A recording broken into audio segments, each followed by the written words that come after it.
धनबाद के कतरास स्थित गंगा गौशाला में विश्व हिंदू परिषद गौरक्षा टीम की 2 दिवसीय कार्यकारिणी बैठक का शनिवार को उद्घाटन हुआ। इस आयोजन में झारखंड के अध्यक्ष चंद्रकांत राय बतौर मुख्य अतिथि पहुंचे। मीडिया को जानकारी देते हुए बताया कि गौ तस्करी क्यों हो रही है, इस पर हम लोग चर्चा कर रहे हैं। किसानों को जागरूक करके इस पर अंकुश लगाने का काम करेंगे। वहीं कमलेश सिंह ने कहा कि झारखंड में 2011 से ही गौ हत्या निषेध कानून लागू है, लेकिन आज गौवंश की हत्या हो रही है। हम सरकार से मांग करते हैं कि इसको सख्ती से लागू की जाए। गोरक्षकों के साथी कार्यक्रम है, इसमें किस तरह से गौ गाय की रक्षा की जा सकती है, गौ सेवा की जा सकती है, इसके बारे में परिचर्चा है। और विशेष आज ये बात हम कहना चाहेंगे कि गौ तस्करी क्यों हो, ऐसी स्थिति क्यों पैदा हो, तो ऐसा क्या स्थिति कर सकते हैं कि किसान ही गौ रक्षा कर सके, गौ सेवा कर सके।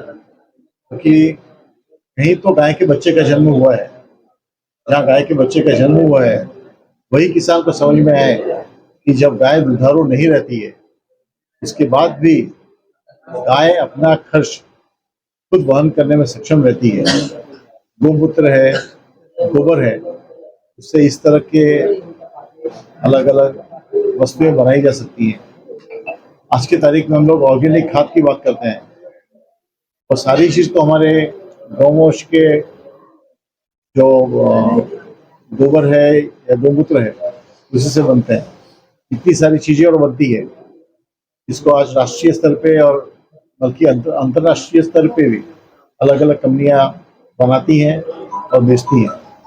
तो क्या इसके बारे में कुछ ट्रेनिंग लोग अपने किसान को दे सकें, उसके बारे में चर्चा का वो एक विषय है हमारा। किसानों को इस तरह की ट्रेनिंग दी जाए और युवाओं को किसी भी चीज में एक टेक्निकल व्यावसायिक एंगल से समझाना पड़ेगा।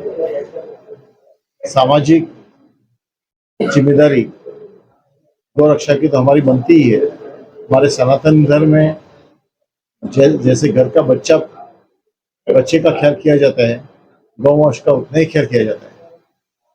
हमारे कृष्ण भगवान के साथ में पूरे गौवंश का क्या रिश्ता था तो हम लोग अच्छी तरह जानते हैं।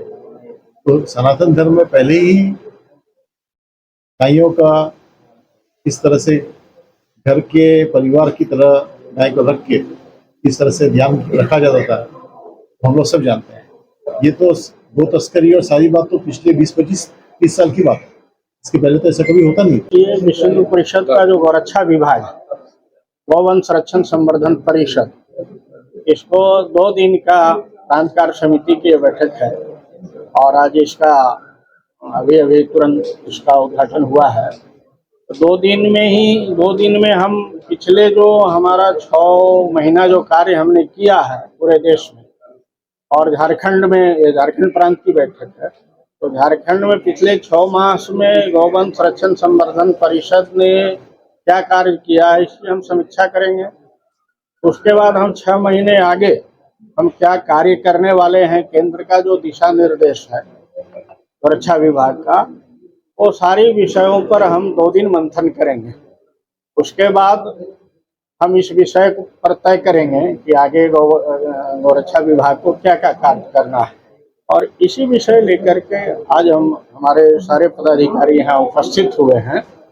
तो हम कहना चाहते हैं झारखंड जो आपका एक विषय था अपने रायपुर विषय कि केंद्र सरकार आपकी है और क्या क्या ऐसे झारखंड सरकार में गौवंश की रक्षा के लिए कानून बना हुआ है।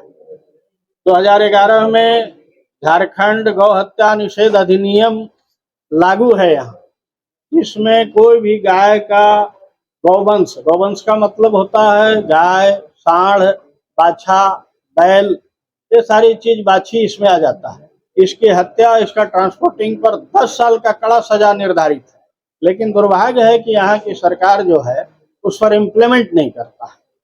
और हम लगभग प्रयास में हैं, हम लोग करते रहते हैं, हमारे कार्यकर्ता भी लड़ते हैं और हम बहुत सारे जगहों पर सफल भी होते हैं। कहीं कहीं हमारे कार्यकर्ता बहुत सफर करते हैं, उन पर गलत ढंग से मुकदमा किया जाता है। मुकदमा होना चाहिए उन लोगों पर जिन्होंने तस्करी कर रहे हैं, लेकिन जो उसके लिए प्रशासन को रिक्वेस्ट करता है इनको पकड़िए, उसी पर उल्टा मुकदमा होता है। तो आप इस प्रेस कॉन्फ्रेंस के माध्यम से हम झारखंड सरकार के तमाम पदाधिकारियों से निवेदन करते हैं कि आप झारखंड गौवंश हत्या निषेध अधिनियम को कड़ाई से लागू कीजिए। अभी भी यहाँ खास करके धनबाद जिला में बासेपुर में आज भी गौवंश की हत्या हो रही है। हमने वरीय पदाधिकारी को निवेदन किया है, जाके उनको नॉलेज में दिया है कि यहाँ कानून का घोर उल्लंघन हो रहा है, आप इस पर कड़ाई से पालन कीजिए। उन्होंने आश्वासन दिया है।